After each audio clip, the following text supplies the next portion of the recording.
This program is brought to you by the Hilton Maldives Irafushi Resort and Spa.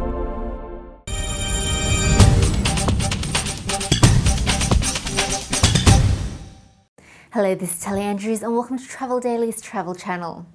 The Pacific Asia Travel Association will launch its forecast of travel demand for China on the 11th of April 2011 during its 60th anniversary and conference being held in Beijing. The China Tourism Forecast 2011 to 2013 will form part of the association's Asia Pacific Tourism Forecast 2011-2013. The forecasts will be launched at a media briefing and will include presentations from John Kadalski, PATA's Deputy CEO and Head of the Office of Strategy Management. This will be followed by presentations by the forecast's authors, Professor Lindsay W. Turner from Victoria University in Australia and Professor Stephen F. Witt from Surrey University in the UK. Both are recognised academics specialising in the econometric modelling of tourism demand, tourism forecasting and tourism economics. Kadalski said that the launch of PATA's forecasts for regional China illustrate that while the world becomes globalised, it is also becoming regionalised. Meanwhile, authorities in Beijing are planning to ramp up the protection of the Old City over the next 5 years in a bid to achieve UNESCO World Heritage status.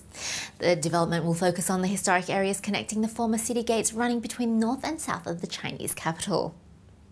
Absolute Hotel Services India has announced the signing of a management contract for the Chariot Resort and Spa Puri in the eastern Indian state of Orissa. The 144-room and suite beachfront resort is expected to be fully operational by mid-2011. Located on the Bay of Bengal coast, the property will include 2 restaurants, a bar, a spa with meditation room, gymnasium, outdoor swimming pool and business centre, as well as a 300-person capacity conference room.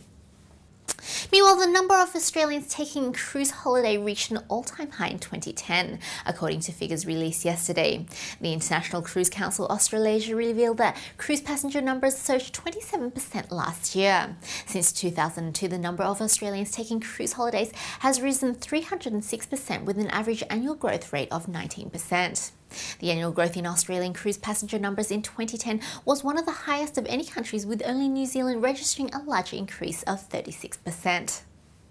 Tourism Australia has set an ambitious target of doubling its tourism expenditure in the next 9 years. Ahead of this year's Australian Tourism Exchange, Andrew McAvoy, Managing Director of Tourism Australia, said the Tourism Board aimed to increase tourism spend in the country to £89.9 billion by 2020. China and the UK were identified as key markets for the growth period. And finally, in today's news, Air New Zealand has launched its new Sky Couch seats on its London flights.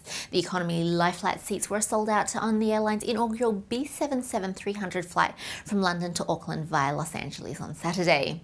The aircraft also featured the new space seats in premium economy, which can be turned towards or away from fellow passengers. And that's it for today. Thanks for joining us. We'll see you again tomorrow. This program is brought to you by the Hilton Maldives Irafushi Resort and Spa.